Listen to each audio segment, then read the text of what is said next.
doctors recommend that you sleep 7 to 8 hours every single day. And first, should you follow this? Yes, you should. Like, triple yes. Yes, you should. If you are not getting that amount of sleep every single night, don't even watch the rest of this video. Just skip it. Just click off, close the tab, close your browser, shut off your computer, whatever. Just go away. Anyway, is this really true? To an extent. Before we get into that, how does sleep work? Or like, what do you even do? What does your brain do? What does your body do in sleep? Like, how the hell does this work? There's two basic stages or types of sleep.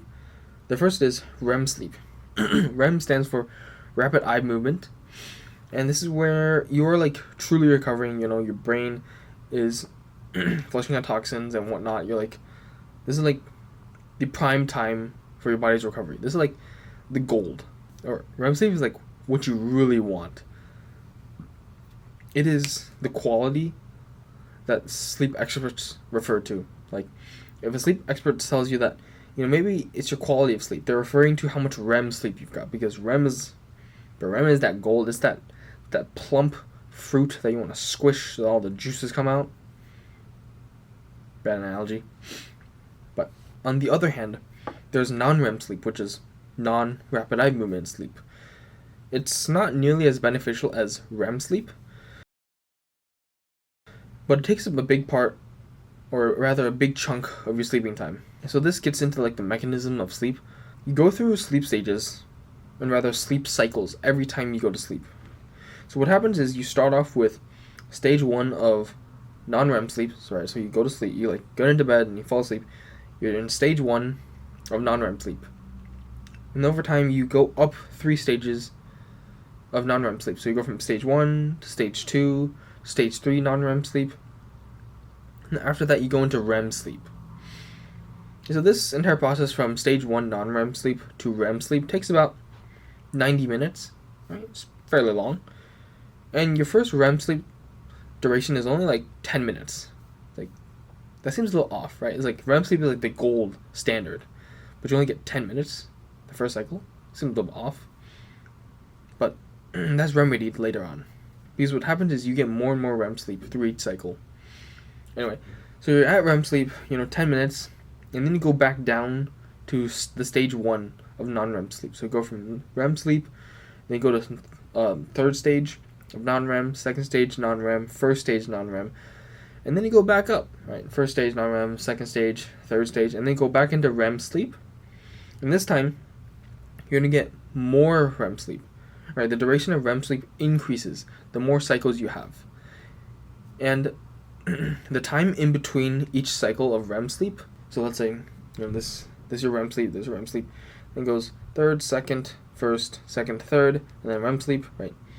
This time period is going to shorten the more cycles you have. So it's going to be like, maybe only here, and then after that it's going to be like here, it's going to be like here, and then it's going to be like here. So you'll be getting more REM sleep with increasing duration of total sleep, which leads to why you need more sleep. Like, first, if you're counting like your sleeping time as when you get into bed and then when you wake up, no, that doesn't count, because you're not actually asleep, so just don't even count that. And the second is that you most likely need more sleep to complete a REM cycle, which leads to another point. I'm certain you've had times where, you seemingly got good amounts of sleep, but then you wake up and you feel groggy, you feel tired, you feel like something should have happened to help you feel restored, but it hasn't. That's mostly because you or were awakened in the middle of your REM sleep. And this disrupts your sleep, particularly your REM sleep, making you feel this way. And it's not really good. And the best time to wake up is when you're in non-REM sleep, when you're in the first stage of non-REM sleep. That's literally the best time, because you're the closest to consciousness at that time. And so knowing this, depending on your sleep cycle, like how much time or at what point are you in the first stage of non-REM sleep, you may need less or more sleep. Right? For most people, you're going to need more sleep in order to get back to the first stage non-REM sleep. That is the most ideal scenario. But for a less ideal scenario, you can cut your sleep short so that you stop your sleep cycle at the first stage of non-REM sleep before you go back up into REM sleep. It's less favorable. You have less total sleep, but it's better than getting disrupted in the middle of REM sleep. It's certainly not the most ideal, but I think it's better than feeling groggy and super tired. And really, to conclude, there's really no like good answer for you.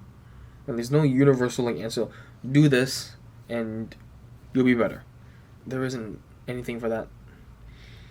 You will vary from I, and I from you, and you from another person. And you will need to experiment with what feels the best for you.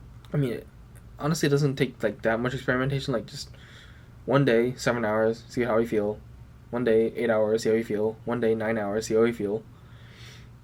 And then, okay, say 8 hours doesn't feel quite good, but 9 hours doesn't feel quite good, but 7 hours feels terrible. All right, maybe try 7.5, 8.5. Just see what works. Right, this is like you can just like literally just use 1 week, maybe in 5 days, to find out like what's your amount that you need. But personally, I would recommend 9 hours of sleep every single day, rather than the standard 7 to 8, just because most people need more sleep. And so remember, this isn't about like the total amount of sleeping hours, but rather finishing a sleep cycle. That is the most important thing.